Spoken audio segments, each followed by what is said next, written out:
morning everyone, and welcome to a bright and breezy Friday morning and Colman's book reviews, and I'm delighted this morning to have Colman to chat to us this morning about her book Modern Culture and Wellbeing, and it's towards a sustainable future.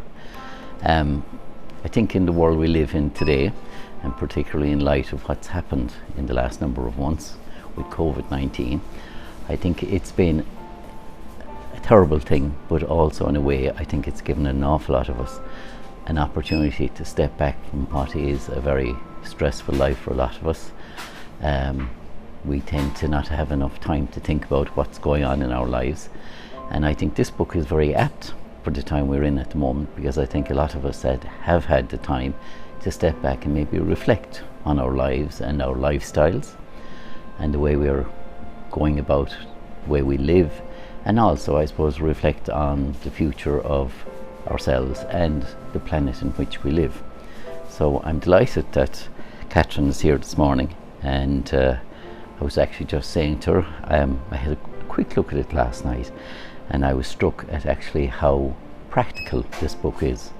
It's a very much down to earth, a practical guide to how we might look at our lives and how we might look at living in the future, and how it's very important for us all to contribute to the sustainability of our planet.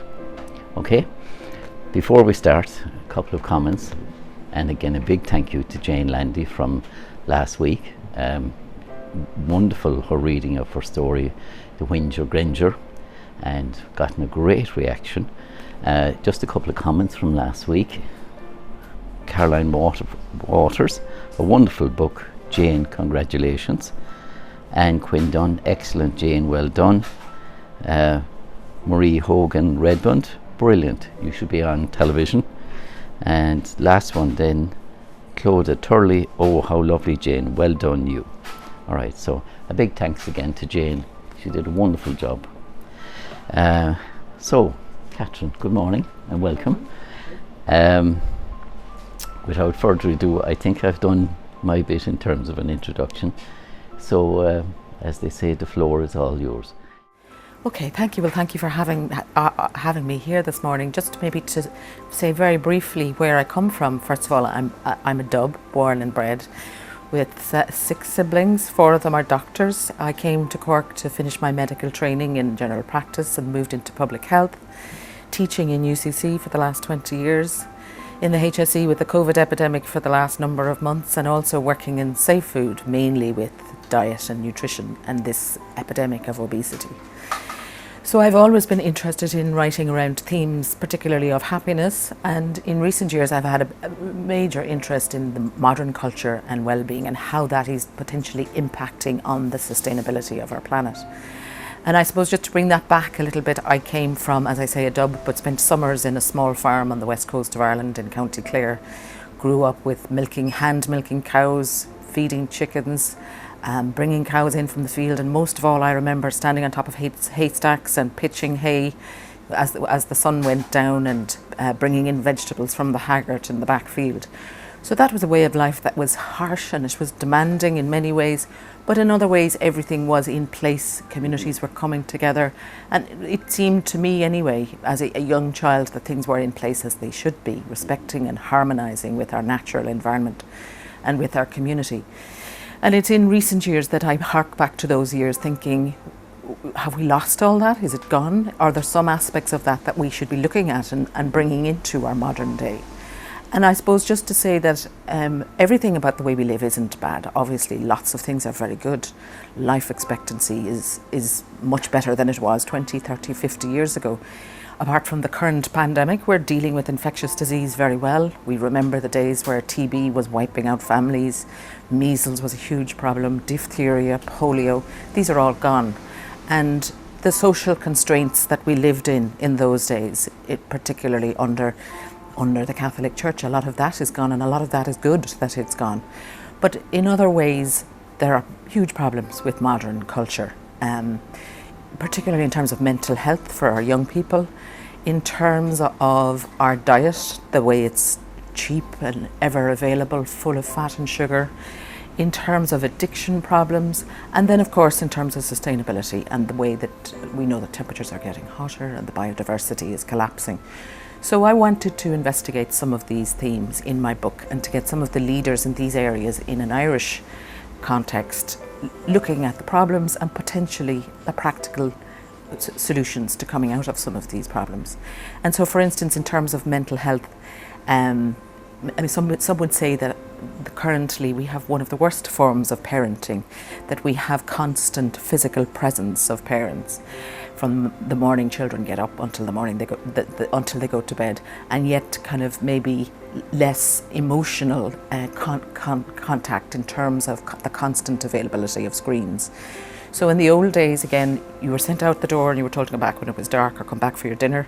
These days, children are in and out of cars, they're going from school, they're going to appointments, to classes, and they have very little freedom and ability to, have risks or develop that independence that is so essential to growing up in a modern world. And of course, in terms of our diet then, as I say, we have this ubiquitous, relentless availability of cheap, energy-dense, full of calories, full of fat, full of sugar, and all those healthy nutrients taken out of the food so that it has a long shelf life. And this food is so cheap and so available and so constantly promoted that we have very little choice in terms of, if you're a working mother, you come in the door at 6 o'clock with 3 children who have been in childcare all day. Are you going to cook a nutritious dinner, or are you going to pull a pizza out of the freezer and put a few microwave chips in the oven? So is there a choice there? I would say there's very little choice. In terms of addiction, well, we all know there's problems with alcohol, with drugs, but also with issues around pornography, with issues around the consumer culture that we live in, and again, particularly with young people. The working culture is to work very long hours. There's a credit to being there the longer you're there. And this kind of culture fuels this propensity towards addiction in all its forms. And then we move on to the issues of sustainability. So as we know, temperatures are rising. If we don't get them under control, less than 1.5 to 2 degrees by 2050, we're going to be in trouble. Are we getting there? We're making progress. Are we going to make those targets? At the moment, we're way off those targets. And what are the problems? What are causing these problems with global warming and greenhouse gas emissions? So in an Irish context, it's very much about fossil fuels, but it's also about agriculture. And about 1/3 of our greenhouse gas emissions are related to agriculture. And again, I do not blame the small farmers for this, because the farmers are doing the very best they can, particularly in the beef sector, getting a minimal price for their goods. Most of their profit is based on subsidies. Who's making the profit here? It's the manufacturers, it's the processors, and it's the retail sector. So what is the problem? The problem is this emphasis on productivity. So this means that we're pushing fields right out to the very edge, getting rid of all the furze, getting rid of all the hedgerows, getting rid of all the seeds for the birds, pouring fertilizers and pesticides into the land. What's that doing to our bird population? What's that doing to our wildlife? What's that doing to the populations of bees and the pollen count? And then, of course, the soil is depleted. That's pouring into the fresh waters, polluting the waters. The fresh water is being taken by the beef and the dairy sector globally. And then we have a global issue of wildlife problems. And actually, when we look at it, we see that it's down to this profit-driven consumer culture that we have in terms of making a profit above all else. So they're the issues around sustainability and greenhouse gas emissions. So what, in terms of the way forward, how do we see a way out of this? And again, I would say that much of the problems is related to the continuous focus on growth and the way we measure growth in terms of the GDP, the gross domestic product. Everything is, and Greta Thunberg last year talked about the fairy tale of this constant economic growth on a planet that has limited resources. So there has to be a point where we say this model cannot continue. And one way of looking at this is what's happening in Germany and some of the Nordic countries, for instance, that we're looking at. Instead of looking at GDP, we're talking about our national welfare indicator. So this looks at economic growth, but it looks at it in terms of social equity, as well as environmental integrity. So for instance, if you're producing, say, a crop of strawberries or whatever it is you're producing, how well are those migrant workers that are looking after that crop, that are picking the crop, how well are they paid? How well are they looked after in terms of their conditions? Again, we see at the moment in terms of the meat processing industry, the problems with conditions of migrant workers and local workers that are sharing accommodation, and this is unethical, and it's unfair, and it's an unreasonable way to make a profit. And the other side of it is in terms of the environmental integrity, how much of what you're producing is impacting on the environment. And our president, Michael D. Higgins, talks a lot about one of the solutions to this is to have a legislative mandate that includes measures around profit, but also legislative mandate around an ethical way of producing goods and managing the environment. And just very finally, in terms of the EU, the farm to fork strategy that came out last month is taking a lot of this on board in terms of agriculture, incentivising agriculture. That is going to be written into that there's going to be rules around environmental integrity, around zero carbon emissions, and particularly in terms of having the use of things like pesticides and fertilisers. So there is change afoot. Is it happening quick enough? We'll have to wait and see. I would just come back to that analogy of the farm, where it was harsh, it was really difficult. There was very little extras available, but nothing was wasted, nothing was thrown away. Communities came together, they shared what they had, and in many ways everything was in place, and it was in harmony with our environment and with our communities. And I think that harmony with our environment, our natural surroundings, is essential for our well-being, and respecting our environment is really crucial for our future survival. Okay, so the book is broken down into how many sections? I think it's about 6 sections. So just to go through each section. So we talk about so experts on issues around mental health and well-being discuss those themes. Then we have diet and exercise. We have themes around addiction. We also look at sustainability. And then there's these themes around the ethics of the way we live. And finally looking at the possible solutions in terms of the way forward. Fascinating, and something that is significant for all of us. And I think it's no harm for us, now that we have maybe slowed down and taken a bit of time, to read something like this, and to actually, it's one thing to be aware, but I suppose it's another thing to consciously inform ourselves and actually maybe learn about practical things we can do. Because I do think there is a willingness, because I think, we're all aware of the direction in which this planet is going.